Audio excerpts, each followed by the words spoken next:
Ay kung ano, ah, sinasabi sa inyo sa probinsya, ayan, maraming halaman pa. Ito yung ano, balak kong gawin na. Ito yung balak kong gawin pesto, guys. Ito malawak ito, guys. Tsaka yan, hindi ko pa siya naaayos talaga kasi 21 years ago na yung bahay na yan. Pero matibay talaga siya. Kasi kailangan siyang tibagin lahat talaga hanggang doon sa taas. Ayan.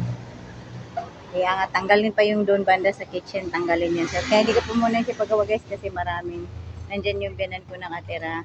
Ayun. Tapos yan. Oh. Yan po. Tapos dito po yun sa amin along the highway. Ayan. Ayan po yun doon sa papuntang Agoo at saka La Union. Ayan po. Dito yung mga hanap buhay dito guys is ano, Adaing at saka ano.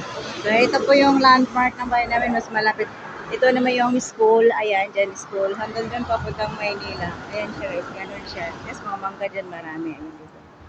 Ayan po, so, yan po yung ano natin. Ito po yung buhay probinsya. So, ganun po siya ka ano lang, simple ang buhay. Ayan. Ang daming kalat. Ayan po.